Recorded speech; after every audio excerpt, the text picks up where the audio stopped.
समारोह में उपस्थित हमारे सभी वरिष्ठ साथीगण, आसपास के इलाके से आए हुए सभी अभिभावकगण, बहनों, भाइयों, बच्चों, प्रधान अध्यापिका और शेष सभी अध्यापकगण, इस कॉलेज के संस्थापक, व्यवस्थापक और शिक्षा प्रबंध समिति से जुड़े हुए सभी सम्मानित बंधु, सबसे पहले तो मैं सीआरएस विद्यालय के संस्थापक और प्रबंधकों को इस बात के लिए बधाई देना चाहूँगा। उन्होंने ग्रामीण अंचल में एक विद्या मंदिर की स्थापना की। मुझे याद है कि जब मैंने गंगापुरा में एक कॉलेज खोला था 92 में, तो हमसे लोगों ने पूछा कि आपने यहाँ कॉलेज क्यों खोला। मैंने कहा ये इतना पिछड़ा इलाका है, उस पूरे इलाके में जहाँ से बच्चे पढ़ने आएंगे 90% पिछड़े और दलित लोग रहते थे, जिनकी बच्चियों को पढ़ने की कोई सुविधा नहीं, कोई गरीबी के कारण इटावा नहीं भेज सकते, साधन ही नहीं इतने हो सकते कि भेजने किराए पर लीजिए। लड़का तो भेज भी दे, लड़की को अकेला नहीं भेजा जा सकता। तो मैंने इसलिए ये यहाँ स्थापना की, कम से कम 12वीं तक तो बच्चियां पढ़ जाएंगी। और मैंने कहा कि मेरा खुद का एक लालच ये था, उस इलाके की लड़कियां बहुएं बनकर हमारे इलाके में आती थी, सब बिना पढ़ी लिखी होती थी, तो अब आएंगी तो पढ़ी लिखी बहुएं आएंगी। तो मेरा निजी लालच था। आज मुझे खुशी इस बात की है, ये यहाँ आप सब देख रहे होंगे, यहाँ जो बच्चियां कार्यक्रम कर रही हैं, कोई कह सकता था आज से 15 साल पहले के गांव में इस तरह की लड़कियां भी हों। शिक्षा से ज्यादा, विद्यादान से बड़ा कोई दान नहीं। ये व्यक्ति के व्यक्तित्व के विकास के लिए आवश्यक है। कहते हैं कि विद्या ददाति विनयम, विनयम यात पात्रता। विद्या से विनय आती है, विनम्रता आती है व्यक्ति में, और विनम्रता जब होती है तो पात्रता को प्राप्त कर लेता है, योग्य होता है किसी पद के लिए, किसी भी जगह जाने के लिए, सबसे ज्यादा जरूरी होती है। और विनम्रता जीवन में बहुत जरूरी है।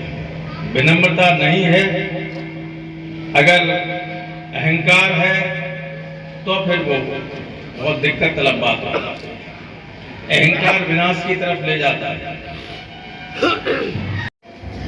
तो एक कवि की 2 लाइनों ने हिंदुस्तान में सरकार बदल दी थी, और प्रतीकात्मक रूप में दिनकर जी ने लिखा था कि मैत्री का पाठ पढ़ाने को, सबको सुमार्ग पर लाने को, दुर्योधन को समझाने को, भीषण विध्वंस बचाने को भगवान हस्तिनापुर आए, पांडव का संदेशा लाए। संदेशा क्या था? ये अहंकार की बात करता है।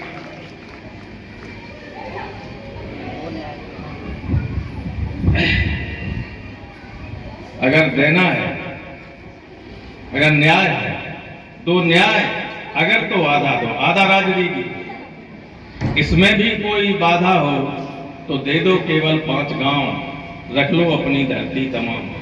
नहीं दी दुर्योधन, दुर्योधन ये भी न कर सका, आशीष समाज का ले न सका, उल्टा हरि को बांधने चला, जो था असाध्य साधने लगा। तो दिनकर जी क्या लिखे इस लाइन के लिए मैंने इतनी पढ़ा है, जब नाश मनुज पर छाता है पहले विवेक मर जाता है। इसलिए कभी भी अहंकार मत कीजिए। जिसने आप आसपास देखिएगा, जिसने अहंकार किया होगा उसका विनाश होगा, वो आगे नहीं बढ़ सकता कभी। विद्या अहंकार का विनाश करने की जड़ होती है। इन बच्चों में मैं अध्यापकों से कहूंगा, ऐसे संस्कार दीजिए, ऐसे संस्कारी लड़के और लड़कियां बने जो बिल्कुल अहंकार से दूर रहें। और अहंकार से दूर रहेंगे तो आगे बढ़ेंगे, फलेंगे, फूलेंगे, अपना, अपने परिवार का, समाज का, इलाके का और देश का कल्याण कर। और ये विद्यालय भी आगे बढ़ेगा।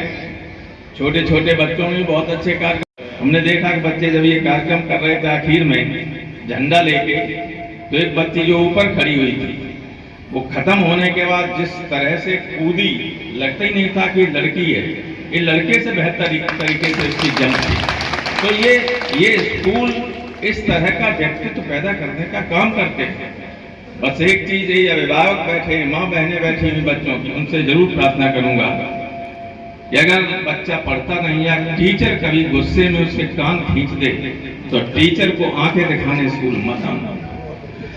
जो लोग मैंने देखा है, जिन लोगों ने टीचर ने बच्चे के हित में अगर उसके कान खींच दिए और बाप आ गए, वो बच्चा पढ़ नहीं पाया, कभी पढ़ ही नहीं सकता, वो कुछ प्राप्त नहीं कर सकता। अंग्रेज मूर्ख नहीं थे। एक कहावत थी उस वक्त, तब तो उन्होंने भी कानून बहुत खराब बना दिया। एक कहावत थी जब मैं पढ़ता था कि spare the rod and spoil the child.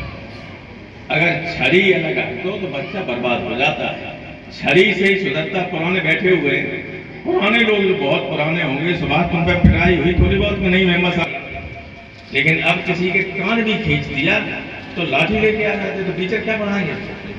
इसलिए कतई नहीं, ये बच्चा की कोई दुश्मनी, बच्चे तो प्राण से प्यारे होते हैं अध्यापक को, बच्चे जो हैं सबसे ज्यादा प्रिय होते हैं।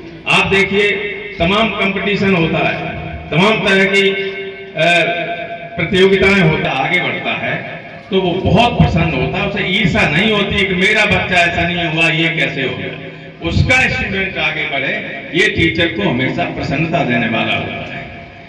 तो कभी ये मत सोचना, टीचर जो करता है, अध्यापक जो करता है, बच्चे की डांट फटकार भी करता है, बच्चे को क्लास में टेबल पर खड़ा कर देता है, तो उसका अहित करने के लिए ही करता है, उसके हित के लिए ही करता है। और बच्चे के हित में ही गार्जियन का हित छिपा हुआ है, अभिभावकों का हित छिपा हुआ है।